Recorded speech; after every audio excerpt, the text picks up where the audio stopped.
Andrew, thank you so much. It is such a pleasure to be here. And I just want to say good afternoon, everybody. As you heard, I am U.S. Senator Kay Hagan, and I'm so pleased to be here with each and every one of you. Thanks for your engagement. Thanks for your energy. I'm going to need each and every one of you. Everything that I do in Washington is for you. It's for your educational opportunities, for your future, and for our future as a nation. It is truly exciting to think of the opportunities that you have ahead of you. I know that you're going to make all of our communities in all of North Carolina great. You're going to make our leaders proud, and one day, I hope it is you standing behind this podium. That's what we need. I want to take just a minute to tell you about the work that I am doing in Washington and how high the stakes are in this election. As a mom of 3 young adults, I know how important and how expensive a good education can be. Last summer, as interest rates on student loans were slated to increase from 3.4 to 6.8%, I hosted a roundtable in Charlotte on college affordability. One of the participants was Central Piedmont Community College student Nathan Lane, and his story really sticks with me. Let me tell you about Nathan's story. He already had a lot on his mind. He was working 3 part-time jobs while he was going to school, and he was about to graduate from CPCC and then start classes at UNC Charlotte. Like many students, he was using federal loans to pay for his education, but he worried that after getting his degree, he'd be faced with an interest rate that he couldn't afford. For Nathan, if the interest rates had in fact doubled, it meant an extra $2,600 that would have been added to his student loans.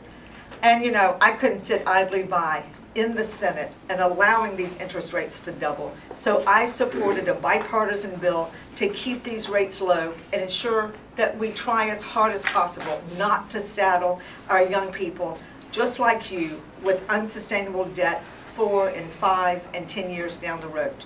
I am committed to keeping the dream of attending college within reach for every North Carolina student who wants to pursue it. And that means looking at ways to make college more affordable. Protecting North Carolina's historically black colleges and universities is also one of my top priorities. HBCUs play a crucial role in educating students and preparing them to enter the workforce. And I am proud to have supported millions of dollars in funding to benefit 10 of the HBCUs in North Carolina. Now, as many of you are going to be reaching the end of your college education, looking for a job, and then many of those I know here are already working, there's nothing more important than being ready for today's competitive job market. I'm sure more than a few of you here gathered today are already thinking about what's next after graduation. I believe that improving the skills gap, which we see all over the workforce in North Carolina and around the country, we've got to improve that. I have a bipartisan bill called the America Works Act that partners with community colleges and industry to close the gap by creating industry-recognized portable credentials in a range of areas, from aerospace and aviation to textiles. But we also have to look at ways to jumpstart our economic growth by expanding lending to small business owners. I hear all the time how difficult and hard it is for new starting businesses to get access to capital. And I'm sure there are many of you in this room today who you've got a great idea for a business, and we've got to support and we've got to harness that energy so that it means jobs for North Carolina. And you may have seen this week the Supreme Court heard the Hobby Lobby case, where employers are trying to deny their employees the right to receive insurance coverage for birth control. We know that any preventive care, including birth control, is basic health care for women. And this is a conversation between a woman and her doctor, not a woman and her boss, and not a woman and her senator. But let me tell you, my election is going to be a contrast. My opponents have all said that they believe the states have the authority to ban birth control. They even favor a personhood constitutional amendment, which could make some forms of birth control illegal. And one of my opponents, Thom Tillis, led a midnight vote to defund Planned Parenthood in North Carolina, which he was successful in doing. And that's not going to be the only contrast this election year. While I am focused on common sense issues and putting North Carolina first, reinstating unemployment insurance, raising the minimum wage, making our state a more equal home for our LGBT citizens, access to health care, and college affordability, all of those things I am heavily engaged in. My opponents are now competing to see who has the most fringe, anti-middle class agenda for North Carolina. And unlike Thom Tillis, who led the passage of the voter suppression bill, I am 100% committed to protecting everyone's right to vote, including our great college students whose voice matters just as much as everyone else. As we saw in Raleigh last year, laws that restrict access to voting are unacceptable. They undermine the very foundation of our democracy. The North Carolina law even states that your state university IDs are not an acceptable form of identification, and yet they are issued by the state of North Carolina. I urged the Justice Department to investigate the North Carolina voting law, and I am pleased that Attorney General Eric Holder and others have decided to take action on that issue. This year, protecting and standing up for the basic right to vote could not be more important, since outside interest groups have now spent over $10 million to distort my record and prop up my opponent as they try to buy this U.S. Senate seat. They know they can get someone like Thom Tillis to pass their agenda just like it's been done in Raleigh. And they know that I will never carry their water. But they seem to be missing one thing, and they don't know that North Carolina is not for sale. North Carolinians are not going to be fooled by these outsiders, and I will need your help. I'm going to need your enthusiasm this year as we stand up for our shared values as well as our state's future. Knocking on doors, making phone calls, bringing students from across the state together is necessary and critical for a win this November. Right now, you can follow me on Facebook, Twitter, go to khagan.com. Please sign up to get involved. And when I launch Students for K, I hope to have all of you right there with me. In North Carolina, we have a state toast, the land of the longleaf pine. And in that state toast, we state, where the weak grow strong and the strong grow great. These are important words to consider as we think about the contrast that this election and how our involvement can make the difference in keeping our state a place to grow strong and great. Thanks so much for every one of you being here today. Thank you for your leadership, for your determination to live up to those ideals. Now, with your help, let's get to work.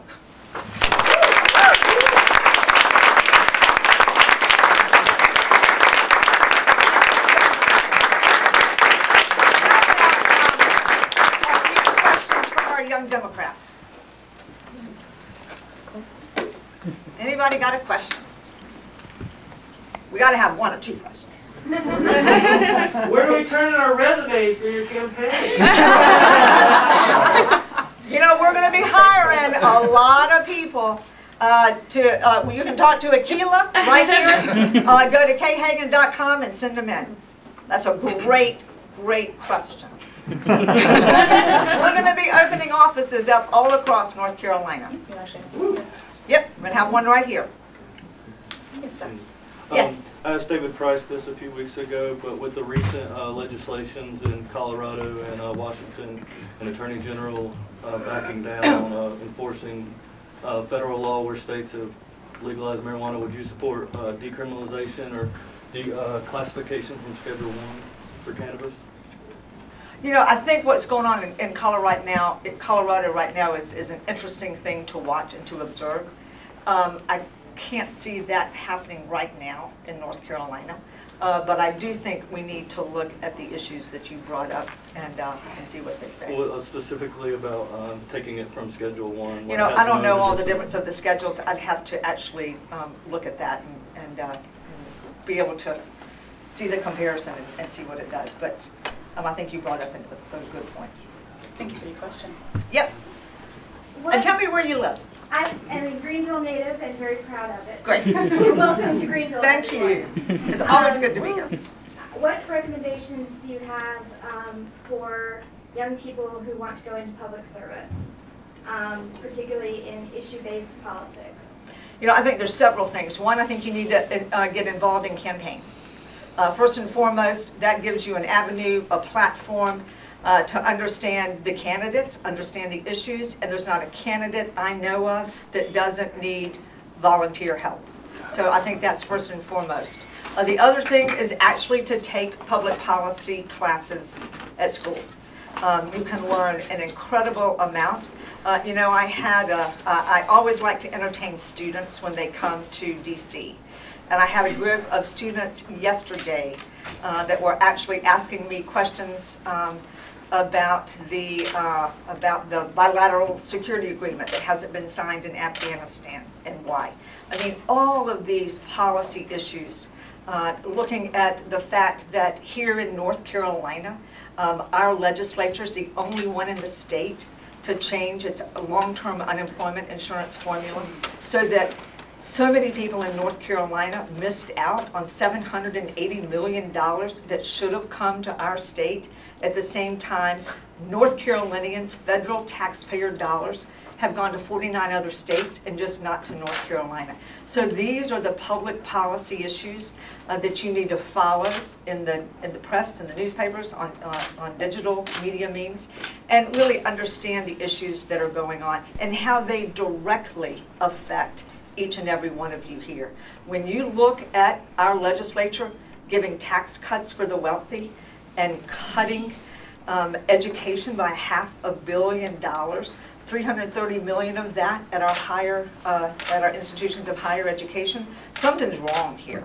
And you, as young people, need to be fully aware and engaged, and you can make a difference. So, you know, as I said, interning is always great. I certainly did that. And I was fortunate. I had a father who was a mayor. I had an uncle heavily involved in politics, and as a young person, you know, I walked many a mile helping not only relatives but other leaders. All right. Yes, sir. Senator, Matt Hughes from Chapel Hill. It's good to see you again. Good to see you, Matt. As a recent graduate from UNC Chapel Hill, one of the things that myself and my partner and my friends look at is the amount of debt that we have having graduated with. And so what is your plan, or what are your thoughts on kind of helping students graduate with lesser debt and possibly somehow relieving the burden of that debt as some of us look at jobs, chasing more lucrative jobs as a result, even though that's not where our heart is, and you know, one day buying a house and whatnot? I think there's 2 or 3 things we need to talk about. One is the availability of Pell Grant and other loans and grants. We've got to be sure those are available going forward. And I want to be sure that our country continues to invest in being sure that we have that. At the same time, we can't make it out of reach for people once they borrow that money to actually then still be able to make a car payment, make that first home mortgage payment, get married, all of those issues that we know cost money. And I think we need to be looking at things from an affordability standpoint. How can we have, like we do some in North Carolina, more early college, more middle college, where you can actually take dual credits when you're still in high school, college classes. How can AP classes really count more from a college credit hours? And really sort of, you know, so many kids today that you can almost get 2 years of college under your belt paid for through public education for your 11th and 12th grade year. I mean, that is a great avenue that we need to pursue. We also need to look at how we can use online learning in a very effective way and from a much more inexpensive way in order to deliver that. I want to be sure that students in high schools have access to BC Calculus, but not every place in North Carolina has access with a person in that classroom. So we've got to look at online technology. A lot of that's going on right now, but I think we can really reduce. It's not so many hours that you sit in that desk, but it's actually how you can show that you've obtained and learned what you need to know. And then we've also realized, I mean, right now college debt is surpassing credit card debt for the first time in our history. And that's another issue that I have great concern about. And the other thing, when I was in the state senate, I spent 10 years in the state senate, one of the things that I mandated was that we teach financial literacy in high school. We cannot get by in our country today without understanding debt. All debt is not bad, but you shouldn't be using it to buy your food and paying your rent. So we've got to be sure that our young people today really have an in-depth understanding. How to do your tax returns, what's your credit score? You know, these issues that really impact your future in a huge way. But I know that people who graduate from college, you have a much higher earning potential the more you work. I know how important our community college system is. I know how important this America Works bill is that I've got, because there are 3 million job openings in the country right now. There's this huge mismatch of the skills to get those jobs, and we can train people to do this. Back in the back. Hi, Yes. My name is Maria, and I'm a graduate student at ECU. And I just wanted to know What are you studying? Atlantic World History. Yeah. So I'm just wondering what your stand was on both illegal and legal immigration in the state, because we have a larger or growing demographic of not just Hispanics, but from other countries as well. That population is growing in North Carolina, and we have a lot of students. Like myself, I'm an immigrant, and I'm here, and I can vote and all that. But there's a lot of other students as well. There's and all that. I've supported the Comprehensive Immigration Reform Bill that came before the Senate. And we need to understand how important it is to get that bill done in the House. 68 people came together in the U.S. Senate and supported that bill. The DREAM Act is included in this comprehensive bill. When I look at North Carolina, when I look at our high-tech industry, when I look at our agricultural industry, two of the main drivers of good jobs in North Carolina, they have come together, two pretty disparate parts of our economy, from the high-tech and our agricultural industry, and have stated the real need for immigration reform in North Carolina. And the other thing, I serve on the Armed Services Committee. On the Armed Services Committee, I chair a subcommittee called the Emerging Threats and Capabilities. Cyber terrorism is the terrorist threat facing our nation today. It's one of them, and it's going to stay there. Every time I'm with the admirals and the generals in charge, I ask them, where do you get your talent? Because they are competing for talent, as every corporation is. And in many cases, to be a contractor with DOD in that area, you have to, obviously have an incredible background. And what do we do in our country, especially in North Carolina too? We educate so many foreigners, and then what do? We say, go home and compete against us. The logic isn't there. We need to pass comprehensive immigration reform. For the National Chamber of Commerce, it is their #1 issue. And we need to take a serious, well, the Senate's already done it, I'm on board, and I'm really hoping that the House does. We have one more question. Yes. Yeah. We'll take these two right here. Go ahead. Okay. Real quick. Dusty Speedy, Pitt County, Young Democrats. I was just wondering what's your opinion on the Russians amassing troops on the Crimean-Ukraine border, and how do you think we should proceed with handling That's obviously an ongoing issue right now, and I know the President's been talking about it quite a bit lately. To have a sovereign country to be taken over by a foreign country with troops, a vote 2 weeks later, deciding that Crimea needs to be part of Russia versus the Ukraine. I think that's an issue that the entire European Union and NATO is, we've all expressed our displeasure with that. Sanctions are ongoing right now. And so it is, and we've signed treaties with Ukraine where they have given up nuclear weapons to have their sovereignty protected. So I think this is a very, very serious issue. Yeah. I'm from Edgecombe County. Okay. I'm in my 4th year of a 5-year stint in Edgecombe Early College. And I was wondering if there was any federal legislation that you were pushing for that would expand early colleges in the state and perhaps get more funding to those schools that desperately need them. The Higher Education Act needs to be reauthorized. I sit on the Education Committee. The affordability of college is one of the key points, and one of the areas included in that is being sure that we have more availability to take those classes in high school, early college, middle college, like I was saying earlier. So that is definitely a part of this reauthorization of the Higher Education Act. Senator Tom Harkin chairs that committee, and I actually heard him speak this week. It's a bipartisan bill, and we are moving together, and hopefully we'll be able to get that bill out because it is so important. And I think when we look at the high cost of college, and we also know how important it is, I want to be sure as that American dream holds true for anybody who wants to take to become make available that too. So thank you for hanging in there. Thank you for what you're doing, and we're definitely working hard to be sure that that happens. Well, thank you, everyone.